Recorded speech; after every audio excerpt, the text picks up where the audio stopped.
Has been more than 10 days now since tornadoes ripped through Oklahoma towns. Yeah, homeowners are now faced with navigating insurance claims and starting that long road to recovery. News 4's Sydney Botzloff joins us now with why some may feel like they're stuck in limbo. Sydney. Well, Dylan and Heather, sometimes homeowners may feel pressured to move quickly, especially if they see their neighbors cleaning up and demolishing their properties. But without the insurance company's written estimate, experts say it's a risky move to make.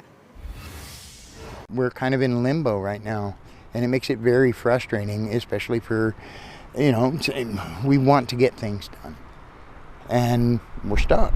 Helpless. That's how Choctaw homeowner Richard Bussey is feeling as he watches those around him begin the cleanup process.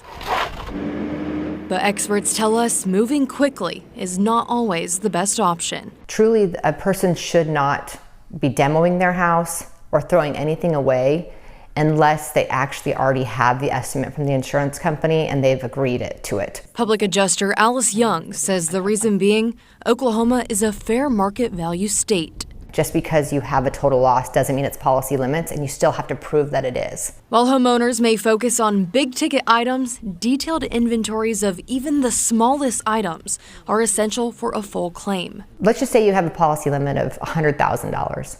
The insurance company does depreciate that, which means that you get less. So you actually need to make your inventory that you can't just stop at 100. You got to go all the way to 200 so that if it's depreciated, you can get the full amount. While it may look like everyone else is moving on, Young says it doesn't mean they got a fair amount. There's actual studies that show that 90% of people, 90% will take whatever the insurance company offers them. And the fact of the matter is that they make so much money on those 90% that they're willing to fight the 10% of people who are willing to actually fight.